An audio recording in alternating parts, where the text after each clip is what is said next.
Let's improve English. Hi everyone, कैसे हैं आप सब? Welcome to let's improve English. दोस्तों, इस वीडियो में फिर से मैं आपके लिए कुछ कमाल के सेंटेंसेस लेकर आया हूं। मैं आपको समझाऊंगा किस तरीके से उन सेंटेंसेस को हम इंग्लिश में ट्रांसलेट कर सकते हैं। इस वीडियो से आपको काफ़ी कुछ सीखने के लिए मिलेगा। इस वीडियो को एंड तक ज़रूर देखना, और अगर आप इस चैनल पर पहली बार आए हैं तो इस चैनल को सब्सक्राइब ज़रूर करना, ताकि इसी तरीके से आपकी इंग्लिश इंप्रूव होती रहे और आप कुछ ना कुछ नए से नया सीखते रहें। देखिए पहला सेंटेंस, इसके व्यवहार का कुछ नहीं पता। कोई कोई होता है ना ऐसा, उसके व्यवहार का कुछ नहीं पता, एकदम से खुश है, एकदम से नाराज हो जाएगा। तो हम कह सकते हैं हिज बिहेवियर इज इनएक्सप्लिकेबल। तो फ्रेंड्स, इस वीडियो में मैं आपको सेंटेंसेस का ट्रांसलेशन तो बताने ही वाला हूँ, उसके साथ साथ कुछ वोकैबुलरी भी आपको सीखने के लिए मिलेगी। जैसे कि यहाँ पर हमारे पास एक वर्ड आ गया है inexplicable.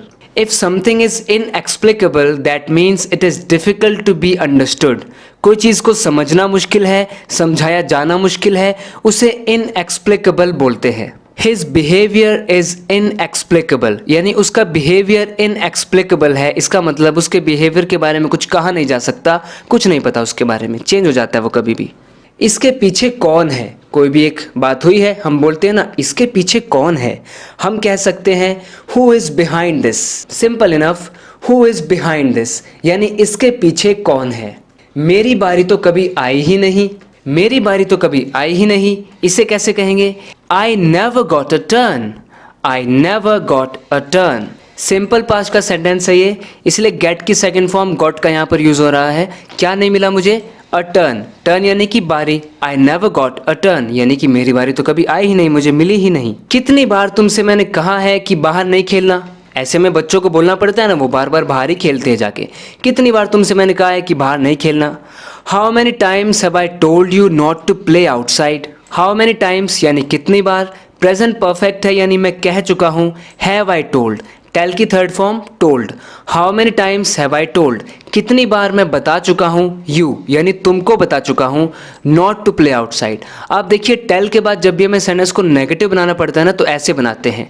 I told you not to, यानी मैंने तुमसे कुछ करने के लिए मना किया था, तो टोल्ड यू नॉट आता है। I told you not to play outside, मैंने तुमसे बाहर खेलने के लिए मना किया था। जैसे कि I told him not to smoke, मैंने उससे कहा था स्मोक नहीं करने के लिए। I told her not to weep, मैंने उससे रोने के लिए मना किया था। इस तरीके से आप tell somebody not to do something का यूज कर सकते हैं, यानी किसी को कुछ करने से मना करना है ना, जब आपको आप बता रहे हो कि ऐसा नहीं करना, तब आप ऐसे बोल सकते हैं। भला तुम कैसे नहीं जाना चाहते? भाई होता है ना कोई कोई जो हमेशा ही कहीं ना कहीं जाने की इच्छा रखता है, और आज वो कह रहा है मैं नहीं जाऊंगा। अरे भला तुम कैसे नहीं जाना चाहते? How come you don't want to go. तो आप हाउ कम का यूज़ कर सकते हैं जब आप सरप्राइज्ड हैं थोड़े से कि कोई चीज़ क्यों हो रही है, कैसे हो रही है, आप रीज़न जानना चाहते हैं, तब आप हाउ कम बोल सकते हैं। How come you don't want to go, यानी कैसे हो रहा है ऐसा कि तुम नहीं जाना चाहते। How come you don't want to go. आपको पता होगा कि वांट टू को हम वाना बोल सकते हैं स्पोकन इंग्लिश में। इसके ऊपर मैंने एक अलग से वीडियो भी बनाई हुई है। मैं आपके लिए उस वीडियो का लिंक इस वीडियो के डिस्क्रिप्शन में डाल दूंगा, वहां से आप देख सकते हैं। लगता नहीं कि मैं 9 या 10 बजे से पहले घर पहुंच जाऊंगा।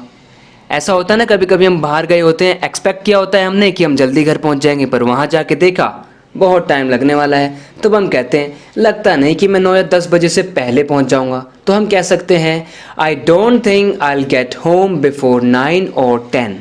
आई डोंट थिंक यानी मुझे नहीं लगता, आई विल गेट होम मैं घर पहुंच जाऊंगा। देखें यहाँ पर गेट का यूज़ पहुंचने के लिए हो रहा है। ये बहुत ही मैजिकल वर्ड है इंग्लिश में, इसके बहुत सारे मीनिंग्स हैं, बहुत सारे मीनिंग्स इसके निकल सकते हैं।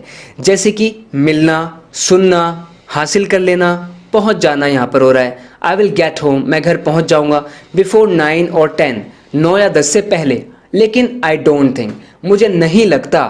तुझे हुआ क्या था, क्या माजरा था? What was the matter with you? So matter का मतलब होता है मामला या माजरा, क्या मामला था, क्या हुआ था। What was the matter with you? इसके ऊपर भी मैंने एक अलग से वीडियो बनाई हुई है, वो वीडियो भी आप देख सकते हैं। इस वीडियो के अंदर ही उसका भी लिंक आपको मिल जाएगा। उसे शांत करने की कोशिश करो। जैसे कोई बहुत ही हाइपर हो रहा है, बहुत ही गुस्से में हो रहा है, तो हम कह रहे हैं यार उसे शांत करने की कोशिश करो, क्या हो गया ऐसा। ट्राई टू काम हिम डाउन। काम डाउन एक फ्रेजल वर्ब होता है, किसी को शांत कर देना। काम somebody डाउन, ट्राई टू काम हिम डाउन यानी उसे शांत करने की कोशिश करो। मैं तेरी पकाऊ कहानियां सुन सुन के थक गया हूँ। I am tired of listening to your boring, dull, uninteresting stories. यहाँ पर आप इन तीनों वर्ड्स में से कोई भी एक वर्ड यूज़ कर सकते हैं। बोरिंग का मतलब भी वही होता है जो चीज़ अनइंटरेस्टिंग है, उबाऊ है, पकाऊ है, मज़ा नहीं आ रहा है। डल भी कह सकते हैं और अनइंटरेस्टिंग तो क्या ही सकते हैं। आई एम टायर्ड ऑफ, आपने ये भी कहीं ना कहीं ज़रूर देखा होगा। If you get tired of doing something that means you no longer want to do that. आप किसी चीज़ को कर करके थक गए हैं, पक गए हैं, तो टायर्ड ऑफ बोल सकते हैं। जैसे I am tired of talking to her, उससे बात कर करके मैं थक गया हूँ। I am tired of working for hours, यानी मैं घंटों काम कर करके थक गया हूँ। इस तरीके से आप टायर्ड ऑफ का यूज़ कर सकते हैं। यहाँ पर यूज़ हो रहा है I am tired of listening to your boring, dull, uninteresting stories. तुम्हारी अनइंटरेस्टिंग, बोरिंग और डल स्टोरी सुन सुन के मैं थक चुका हूँ। आखिर वो दिन आ ही गया। मान लीजिए आप किसी स्पेशल दिन का इंतज़ार कर रहे थे और वो दिन आ ही गया, पास्ट की बात है, तो हम कह सकते हैं फाइनली या फिर एट लास्ट दैट डे केम। कम की सेकंड फॉर्म है केम, क्योंकि ये सेंटेंस सिंपल पास्ट का है। फाइनली यानी आखिरकार, एट लास्ट दैट डे केम, वो दिन आ गया। मैंने किसी का बुरा नहीं किया, तो फिर लोग मेरी बुराई क्यों करते हैं? I haven't done anything wrong to anybody, then why do people criticize, malign, disparage, denounce me? तो यहाँ पर मैं आपको ये वोकेबलरी बताना चाहता हूँ, ये वर्ड्स मैं आपको बताना चाहता हूँ। ये वर्ड्स बहुत यूज़फुल रहेंगे आपके लिए, इंग्लिश न्यूज़पेपर से मुझे मिले हैं ये। तो इसका मतलब ये वर्ड्स करंटली यूज़ में है, बहुत यूज़ किया जाता है इनका। किसी को क्रिटिसाइज़ करना, मलाइन करना, एक्चुअली में ये सब भी सिनोनिम्स हैं या फिर कहें सिनोनिम्स हैं, यानी कि इन सब का एक जैसा ही मतलब है। क्रिटिसाइज़ करने का मतलब बुराई करना होता है, किसी की आलोचना करना। मलाइन करने का भी मतलब यही होता है, किसी की बुराई करना। डिस्पैरेज करने का भी मतलब होता है डिसरिस्पेक्ट करना, उसकी बुराई करना, डिसएग्री करना किसी के साथ। So I haven't done anything wrong, ये प्रेजेंट परफेक्ट का सेंटेंस है, इसलिए हैवंट और डू की third form. I haven't done, मैंने नहीं किया है, एनीथिंग रॉन्ग, कुछ भी गलत, टू एनीबडी, किसी को भी, किसी के लिए भी मैंने कुछ गलत नहीं किया है। देन फिर वाई डू पीपल, लोग क्यों करते हैं, इनमें से कुछ भी, मी, लोग मुझे क्रिटिसाइज क्यों करते हैं, मलाइन, डिस्पैरेज, डिनाउंस क्यों करते हैं। फ्रेंड्स, वर्ड्स को याद करना कैसे है? वर्ड्स आप जब बार बार अपनी आंखों से देखेंगे, बार बार आपकी आंखों के सामने आएंगे, बार बार आप उन्हें पढ़ेंगे, बार बार यूज़ करेंगे, तो वो याद होंगे। इनकी कोई भी ट्रिक नहीं मैं आपको बताऊंगा और ना ही आपको ढूंढनी चाहिए, क्योंकि कोई भी ऐसा तरीका नहीं है कि ये वर्ड आपको 1 मिनट के अंदर याद हो जाए, बल्कि विद टाइम ये आपको याद होते हैं। कोई भी वर्ड विद टाइम याद होता है, और वो भी कैसे? जब आप उसको बार बार अपनी आंखों के सामने देखेंगे, बार बार आप उसे यूज़ करेंगे, तब याद होगा। अगर आप कोई ट्रिक लगा भी लेते हैं ना, तो फिर 4-5 दिन, 10 दिन, 1 महीना याद रह जाएगा, लेकिन उसके बाद फेड अवे हो जाएगा वो आपकी मेमोरी से वर्ड। तो वर्ड को अगर आप ढंग से यूज़ करना चाहते हैं ना, तो फिर अगर आप वर्ड को ढंग से याद करना चाहते हैं, तो फिर आपको उसे यूज़ करना है। क्योंकि मैं एक ही बात कहता हूँ, if you don't use it you lose it. अगर आप उसे यूज़ नहीं करेंगे तो आप उसे खो देंगे। तो यही ट्रिक है कि इन वर्ड्स को बार बार अपने कन्वर्सेशन में यूज़ कीजिए। और अगर आप कन्वर्सेशन नहीं कर सकते हैं तो राइटिंग की हैबिट बना लीजिए, राइटिंग कीजिए। उसमें आप सिंपल वर्ड्स लिखने के बजाय इन वर्ड्स का यूज़ कर सकते हैं, अलग अलग वर्ड्स को यूज़ कीजिए, तभी आपको वोकैबुलरी याद होगी। और दोस्तों, वोकैबुलरी ना 2 तरह की होती है, एक्टिव और पैसिव। अभी इसका मतलब क्या है?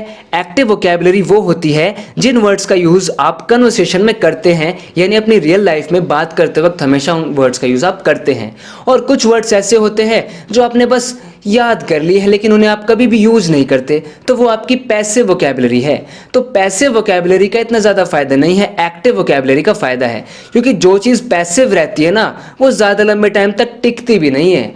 आप एक्टिव रहिए, एनर्जेटिक रहिए, चीज़ों को यूज़ करते रहिए, अगर आप अपनी नॉलेज को बरकरार रखना चाहते हैं और इम्प्रूव करते रहना चाहते हैं। तो तुम अपने सपनों को सच्चाई में कब बदलोगे? एक इंसान है, बार बार यही बात करता रहता है, मेरे इतने बड़े बड़े सपने हैं, ये सपने हैं, वो सपने हैं।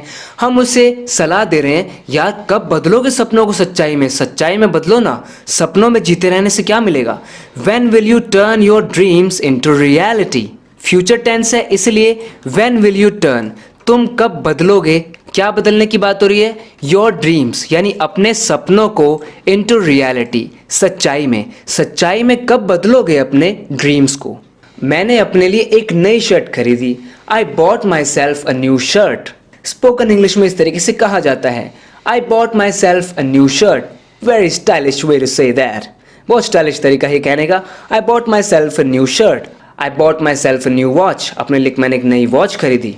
क्योंकि मुझे उससे नफरत है इसीलिए मैं उसके घर नहीं जाता। Since I despise him, I don't visit him. To hate somebody very much. It means to despise somebody or someone. Since का यूज यहाँ पर क्योंकि के सेंस में हो रहा है। Since I despise him, क्योंकि मैं उससे हेट करता हूँ, I don't visit him. और किसी को विजिट करने का मतलब होता है उससे मिलने जाना, उसके घर पर जाना। I don't visit him. मैं उससे विजिट नहीं करता, क्यों? Since I despise him, because I despise him. क्योंकि मैं उससे डिस्पाइज करता हूँ, मैं उससे हेट करता हूँ।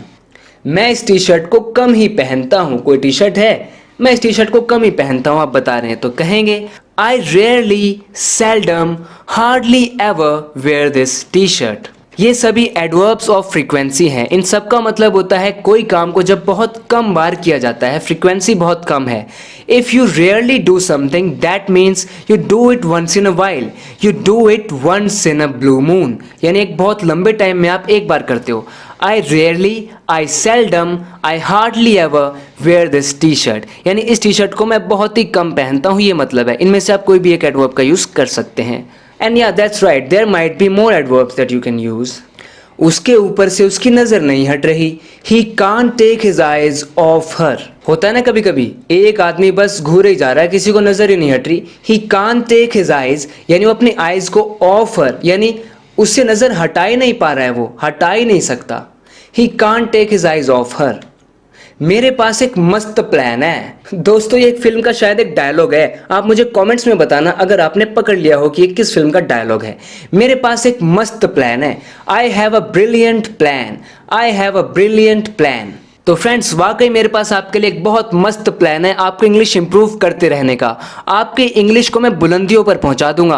आपकी इंग्लिश बहुत ज़्यादा इंप्रूव होती रहेगी, आप बहुत कुछ नए से नया सीखते रहेंगे, बशर्ते आप मेरी वीडियोस को रेगुलरली देखें। क्योंकि अगर आप रेगुलरली देखेंगे तभी तो फ्लो बनेगा ना, तभी तो आप चीज़ों को सीखते रहेंगे। दोस्तों इस तरीके से नए नए वर्ड सीखते रहने के लिए और अपनी इंग्लिश को इंप्रूव करते रहने के लिए लेट्स इंप्रूव इंग्लिश को सब्सक्राइब जरूर करना अगर आपने अभी तक नहीं किया है तो। ओके फ्रेंड्स, बात करते हैं नेक्स्ट वीडियो लेसन में। तब तक के लिए take care and bye bye.